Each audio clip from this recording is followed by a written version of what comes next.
Today we're going to be covering 4 hip stretches to loosen up those tight hips if you're dealing with any sort of hip pain or discomfort. Now, just because you have pain or discomfort doesn't mean that you actually need to stretch. It could be that you are tight and you truly need more range of motion, more flexibility, but it also could be a strength issue or a positional issue as it relates to alignment.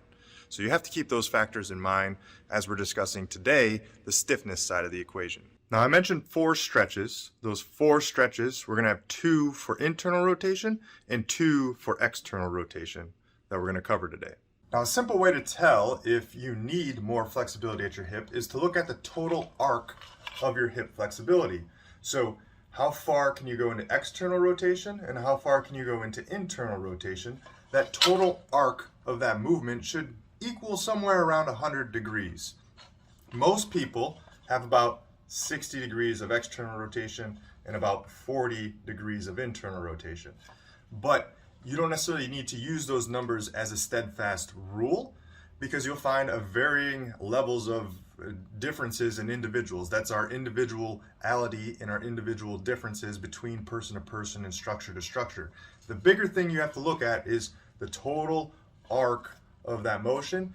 If you can't get somewhere close to 100 degrees, you probably do have some stiffness that you need to improve flexibility upon. Now, the first 2 stretches you're going to see are for internal rotation specifically because I find that most people are going to be more limited in internal rotation if they have true hip stiffness. The first exercise you'll see here is a cross-legged toe touch. Now, a clear sign that you do not need this stretch is if you can touch the floor really easily with this exercise. But it's funny, if you Google this stretch, a lot of people refer to it as an IT band stretch. But what you're really doing is stretching the posterior capsule of your hip, which improves hip internal rotation, which a lot of times can improve IT band-like symptoms, but it can improve a variety of other symptoms as well too, as it relates to hip stiffness and tightness. When we do this stretch, we want to think about segmentally rolling our spine down and bringing our belly button down towards our thighs. The leg that is positioned behind you is going to experience the highest degree of stretch in the hip, and you want to think about rotating your pelvis slightly towards that leg, or the zipper of your pants or midline belly button towards that behind leg that's crossed behind you. That's going to increase the amount of rotation and internal rotation stretch specifically as it relates to your hip. As the stretch feels comfortable, we can start increasing the amount of load that we hold in our hands while performing this stretch. This is going to increase the amount of assistance that gravity provides us to get down deeper and deeper into this stretch. But again, you need to always be mindful of how you feel during the stretch and then 24 hours after the stretch to really make sure that you're not provoking any symptoms as it relates to pain or discomfort if you're experiencing any of that. We're then going to follow this stretch up with a little bit more of an active mobility exercise that's going to build a little bit more strength within that position. So these are the hinge rockers. The goal is to get your body and torso parallel or horizontal with the ground, position the femurs into internal rotation, and what that does at a pelvis standpoint is it helps open up the pelvic outlet here, and almost think like you're creating like a parachute out your back end, where it should feel like everything is expanding at the pelvis outlet or at the glutes here, where it should feel like everything is lengthening.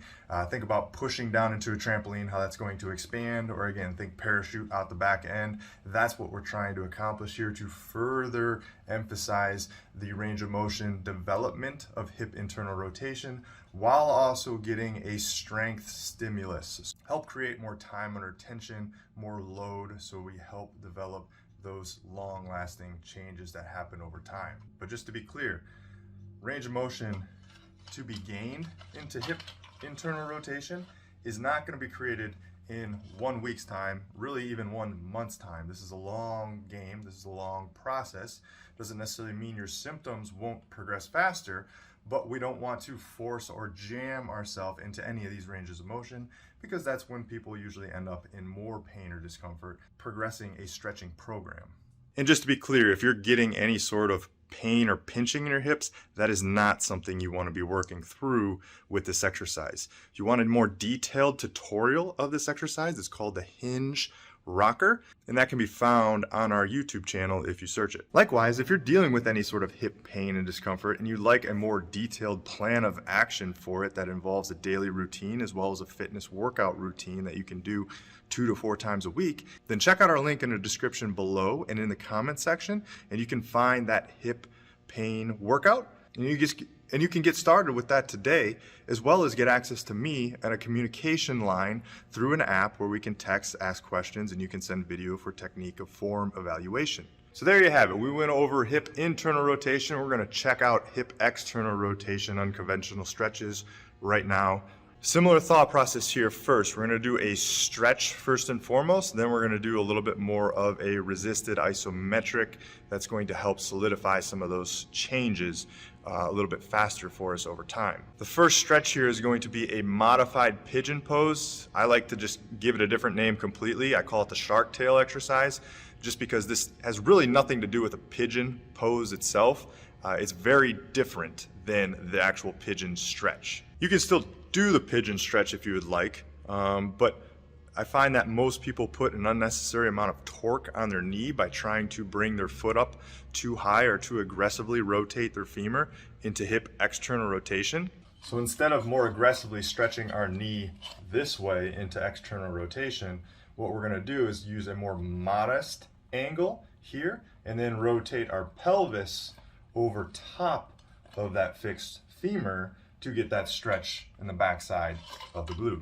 When you get the stretch right, you're really going to feel it because you'll feel it in the backside of the glute. But where the money's really made with this exercise is the impact that the ground has back up through the femur to give a posterior glide to the femur to drive it backwards in the socket a little bit deeper so that you can get a deeper hip-like stretch that feels muscular, not pinchy or joint related, but feels muscular, and also takes away a lot of the front side hip discomfort that many people get because their femur is too pressed forward from them hanging out in a compressed position all the time. Then the final exercise we have is a squat rocker. Now this one is biasing more at hip external rotation due to the position of the legs and the position that we're driving out into the band here with the exercise. You can get a more detailed tutorial of this exercise if you type in child rockers within our YouTube channel. But essentially what we're doing here is we're pushing out into the band as we drive our hips backwards behind us, and it should feel like our thighs are sort of turning out as we rock our hips back towards our heels. So again, just like last time, after we perform a stretch, we're going to work on that active mobility through a little bit more of a dynamic exercise to try to create more lasting results with this strategy. And again, if you'd like our complete strategy to help alleviate hip pain in many circumstances, then check out our workout down below in the description and in the comment section, and you can get started with that today, as well as access to me to help communicate with you, ask questions, send in form videos for checking your form and technique to make sure everything is kosher, looking good, and you're making the progress that you hope to be making. So again, check out that link in the description below. Be sure to like, subscribe, and share the channel with anyone that you think might find it useful.